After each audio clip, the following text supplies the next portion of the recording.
You're listening to The Money Hour with your host, Tina Mitchell, and co-host Keelan Harvey on Alternative Talk AM 1150. Now, back to the show with local mortgage experts Tina Mitchell and Keelan Harvey. You know Dasher and Dancer and Prancer and Welcome back to the Money Hour with your host, Tina Mitchell. And your co-host, Keelan Harvey. Your local mortgage experts right here at 1150 AM KKNW this Saturday, December 22nd, our holiday show. I love holiday music. It just makes me happy. Yeah, how do you get bummed when you hear holiday music? I know, yeah. Great time to be here at the Money Hour. We're here to help you build a strong financial blueprint 1 week and one show at a time. If you're listening to our show at a different time, you're most likely listening to a broadcast, rebroadcast. But we're here to answer any questions that you have, connect with the amazing guests that we have here on the show today.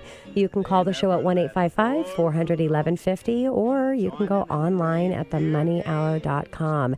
And in studio right now, first time as a guest here on the Money Hour, Kyle Williams of IPX 1031, utilizing 1031 exchanges on investment properties. Kyle, welcome to our show.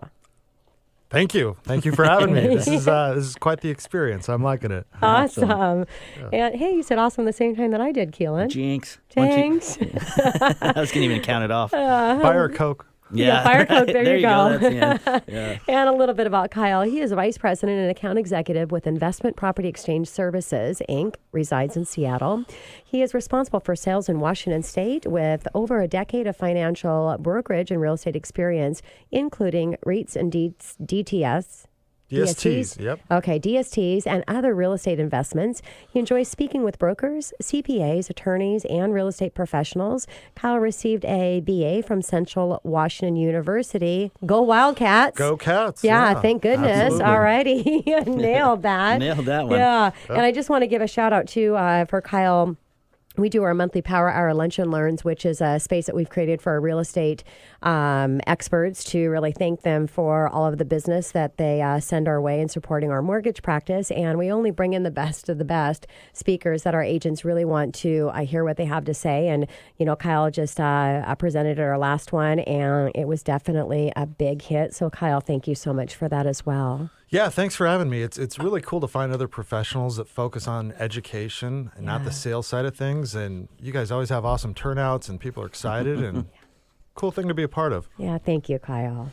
Yeah, kind of that service mindset, right? Education and people builds confidence for people to do things. So, you know, Kyle, 1031 exchange, what an awesome tool. I'd love to get your perspective on what is a 1031 exchange. Tell us about it. Yeah, so if we're looking at the nitty-gritty of 1031 exchanges, it's really just a way to defer all your federal taxes on the sale of an investment property and the purchase of another investment property. So a lot of people think, with a 1031 exchange, oh, I'm going to defer capital gains. Yeah, that's a big chunk of it. But there's also depreciation recapture. Now there's a net investment income tax too. So you're deferring all those federal taxes with the sale of an investment property and the purchase of another one. Can be a huge benefit. So, Kyle, let's talk about what does the term like kind mean in a 1031 exchange, because it could get a little bit confusing. Yeah, absolutely. Or misunderstood what it means. Absolutely. It's definitely one of the most misunderstood terms in the 1031 world. Simply put, like kind means any property that you can sell and any property you can purchase within a 1031 exchange.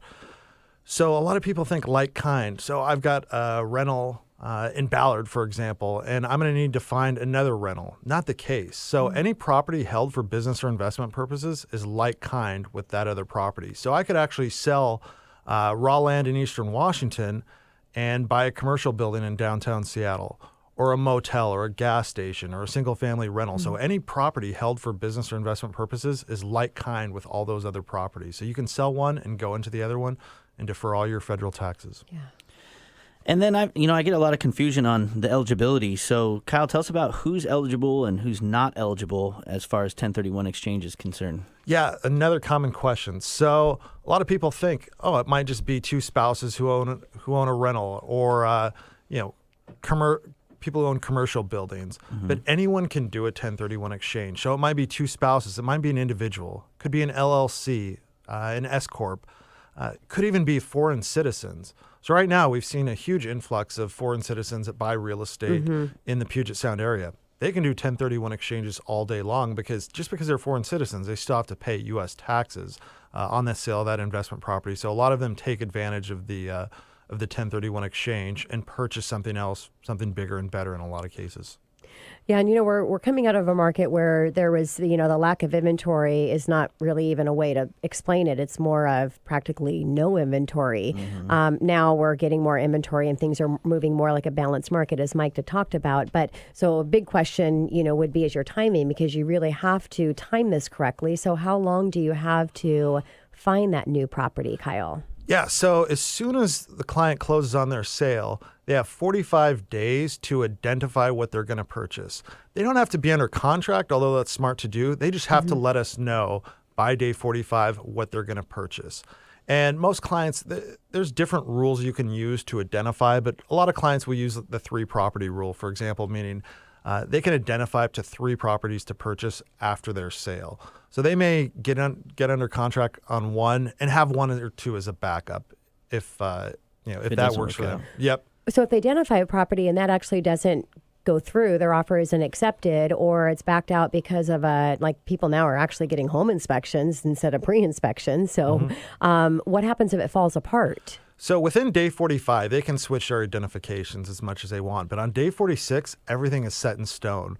So the clients definitely want to try to get into contract by day 45 if they can, at least feel good about what they've identified. Because day 46, they cannot go back and re-identify. So they have 45 days to identify and 180 days to actually close on it. Got it. Those two run concurrently with each other. So from close of sale, 45 days to identify, 180 days to purchase. Yeah, so coming out of the market that we are no longer in, that had to cause some challenges in the 1031 exchange world because, who knows how long it was going to take for you to get your offer accepted when there's 20 other competing offers. Absolutely. So, we would always tell clients, and their tax advisors will tell them too, as soon as you list your investment property for sale, start looking for new ones. Try to get under contract as soon as you can. Don't go to Europe for a month and wait until day 38 to start looking. That's a recipe for disaster. So, a lot of people, they're proactive. They don't drag their feet if they're investors, and they want to find something as soon as they can. Yeah, honey, we just sold the house. We got a bunch of cash. We're going on a world tour now. That's sounds fun. So what about primary residence? Is there a tax benefit to 1031 exchange in your primary residence? So you can't 1031 a primary residence or a personal use property like a vacation home or a second home. But for primary residences, they actually have something very, very awesome. And it's the 121 primary residence exclusion. Simply put, the clients, as long as they've lived in their primary residence for 2 of the last 5 years, any 2 of the last 5 years, when they sell their property, they would get $250,000 tax-free if they're single, $500,000 if they're married. Really, that's even better than a 1031 exchange because they're getting all that tax-free money as long as they've lived there for 2 of the last 5 years. And ultimately, I probably should have put this disclosure in the beginning. Clients always want to talk to their CPA and tax advisor, of course, before any of these to make sure that they're eligible. But that primary residence exclusion, awesome. Yeah, and that's what I always say. Real estate is like no other investment. Not only does it put a roof over your head that you can enjoy, but you get the tax benefit from the government. You're not having to pay taxes in in certain situations, just as Kyle was bringing in. So it's like no other investment. Kyle, how long do you have to hold the investment property before you can do an exchange? Awesome question. So a lot of people ask this, what about my flips? Is that a business or investment property? The IRS does not see flips as qualifying for 1031 treatment. So then the question comes up, how long do I have to hold for my business or investment property? The IRS has not detailed this. So it's ultimately up to the client's CPA or tax advisor to determine how long is suitable for them to hold. We've seen court cases where clients have held as long as 5 years, left a place completely vacant, tried to do a 1031 exchange, and that was thrown out in federal tax court because they essentially relisted the property the day after they purchased it. That's basically a flip. It just took 5 years to do it. We've seen court cases where clients held as short as 3 months and got an unsolicited offer and had a long-term business plan in place. And their CPA backed them up and said, this was held for business or investment purposes. We're fine doing this at 3 months. So ultimately it comes down to the client's CPA and tax advisor. But I think most of That's them... why you must work with the best CPA and tax advisor, because like Absolutely. any other industry, you can get some really bad advice. Doesn't come out very well for you. Absolutely. Yeah. And so generally, as a rule of thumb, I think a lot of CPAs would tell you that, if you've had rents on the property, you've held for a year. I mean, elsewhere in the Internal Revenue Code, the phrase long-term means 1 year or greater. So if you hold for a year, you have some rents, you're probably okay. But that being said, you want to talk to your CPA and tax advisor to be sure, because we cannot tell you if it's okay or not. That's interesting. Left to interpretation a bit. That's interesting, Kyle. Scary. Yeah, it is when it kinda comes to scary. taxes. I know, right? It's like just based on the scenario and how it kind of plays out. That is kind of scary. So, Kyle, I've heard that you can exchange other things outside of real estate with a 1031 exchange. Is that true? So you could until January 1st, and that was a huge market because basically anything held for business or investment purposes could have been exchanged. So it could have been arts and collectibles, muscle cars, yachts, anything Wow. outside the real estate world.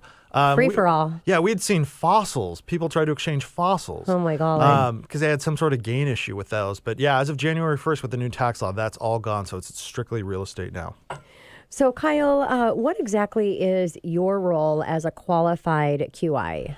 Yeah. So as a qualified intermediary, our job is to hold funds. It's almost like escrow in a sense, but we actually enter in and take title to funds, hold those funds, and then deliver those funds when the client is ready to purchase. So ultimately, the client wants to have the exchange set up. They need to have the exchange set up before they close on their sale. And at that point, we will take title to funds and hold those funds for the client. One of the things huge with you, Kyle, specifically in your company, is the security that you guys have. And I've heard that could be a pretty big issue. Can you tell us a little bit about that? Yeah, absolutely. So the 1031 world, I've heard people call it the Wild West of the real estate world because it's basically unregulated. You guys as lenders, heavily regulated. Yeah. Brokers, heavily regulated. Title and escrow, heavily regulated. 1031s, not at all. Interesting. Which is crazy because we actually take title to funds. Yeah. And so that lends itself, in an industry where people have control of your money and can do whatever they want with it, essentially, fraud is going to end up being rampant. And you need to know the company that you work with. That being said, we're actually part of Fidelity National Financial, the largest 1031 QI in the world, highest level of protections, all voluntary. So you just want to know who you're working with. And there's a lot of great 1031 companies out there, but make sure you see their insurance policies. We post all our policies online. And at the end of the day, we want clients to have a successful, safe exchange. So, Kyle, we've got a minute left before we wrap up and take it to commercial here. And I want to ask you a quick question. If you're giving a shout out or an advice to somebody that's listening that's like, wow, this is something I want to know more about, what would be your advice to them? Feel free to reach out to me. If you have questions, you can give me a call, shoot me an email. I'm very responsive, but definitely make sure your CPA and your tax advisor is involved, because if you own business and investment properties, a good CPA is worth their weight in gold. So make sure they're involved every step of the way. Great advice. And to reach Kyle, 1-855-400-1150 right here on the show or themoneyhour.com. And coming up next on The Money Hour, create impact and gain more sales without saying a word. Kirsten O'Shields right here on 1150 AM KKNW after this short break.